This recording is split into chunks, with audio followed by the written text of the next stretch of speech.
Hello, everyone. Pat Down MMA back with another DWCS breakdown. We got a week 6 fight with some heavyweight action coming up between Tallison Teixeira and Arthur Lopez. Gonna get straight into it because this should be a quicker one. Gonna kick it off with Tallison Teixeira here. So Teixeira is a very interesting heavyweight prospect. He's 24 years old, Brazilian, and he's fought twice in LFA. He is 6'8" with an 81-inch reach. Just a massive build. Kind of familiar recently with Despain. Very similar. He has some really strong head kicks and a very sharp jab that he can end the fight with. He's rocked people with his jab before, and it's actually started the sequences that have ended fights. So his jab is a tool that is a fight ender, but his real thing is his big right hand. His right hand is a kill shot. I mean, it is a complete equalizer. He can be losing every minute of a fight and just land that right hand. That hasn't happened yet, but I could already see it happening where he's losing, and then just boom, one right hand and the fight's over. It's that kind of power in that right hand. It changes everything. So he does spam head kicks sometimes and 1-2s. He kind of just throws up the head kick, 1-2, head kick, 1-2, and he's repetitive with it, and it's just too much sometimes. And he does duck his head when he's firing these combos. When he's firing that 1-2, he's kind of ducking his head down after he throws the two. He stalks forward. He's very loose. He's always on the front foot, and he's just constantly pressuring, pressure.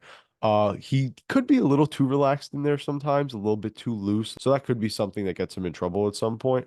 But he's a very fun fighter, and he always is willing to engage in a brawl. He can even throw some spinning back kicks in there and stuff. I know a 6'8" guy throwing some spinning back kicks is kind of nuts, but he can do it. It's pretty crazy to watch. It's a little bit slow, but still can do it. He can be countered in some of these moments when he's willing to engage in a brawl, but he does have a good chin. He can take a shot for sure. He's just a swarming finisher, and he does punish when people pressure him. People are going to run in recklessly or just pressure consistently. He will punish them at some point in the fight.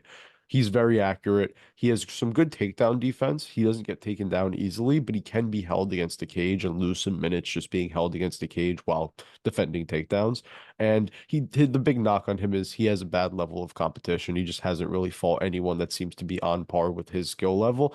And there's not as much tape on him as you may want. I think I was only able to watch like 4 out of his six fights. So there might be something else in those other fights, but he only has first round knockouts. I mean, he's 6-0 with 6 first round knockouts. That's all you can really say about him is his power. Oh, my bad. He actually does have a submission win in his first fight. So maybe he even has some submissions too. He couldn't find the fight, but I wouldn't be shocked if this guy had some submissions off of his back too. Moving on to Arthur Lopez, he is also a Brazilian. He is 6'2", so a bit smaller, but still not a small guy at all. He fought on some small Brazilian regional shows, and he only has one fight in the last 6 years. That was the big thing with Lopez, just one fight since 2018. It's a very low level of competition as well. Like watching his fights, none of his opponents were very good at all. I was able to find 4 of his 7 fights, but I don't think I would have seen too much in the other 3. And I think I saw everything I needed to. He's a strong and aggressive fighter. He's a reckless brawler. He just comes in swinging that leather. So I think him and Teixeira are gonna brawl for a little bit here.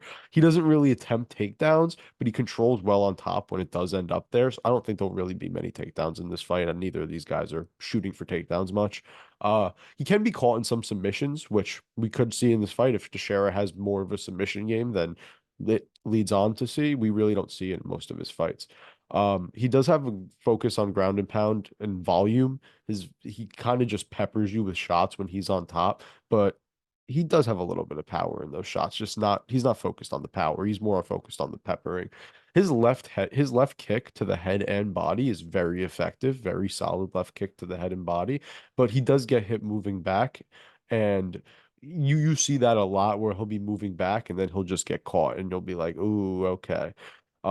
He can catch you coming in. He does punish pressure as well, and he will punish you being too reckless.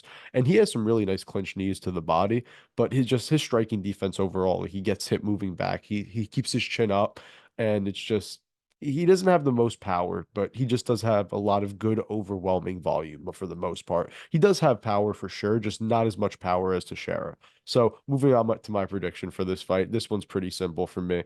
Teixeira just seems like the more well-rounded prospect. He seems like the better striker, more powerful puncher. I think Teixeira has him covered.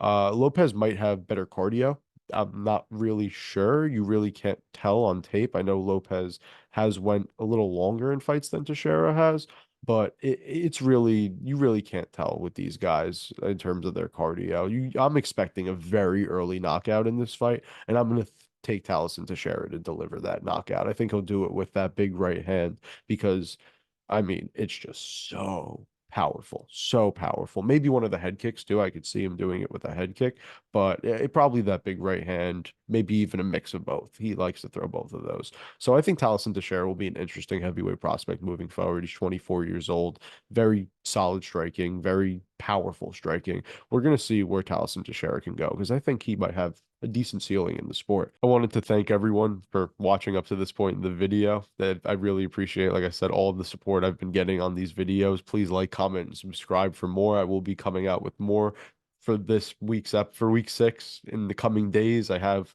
some tape going already. We will have these out, boys. So I appreciate you guys watching and thank you for everything.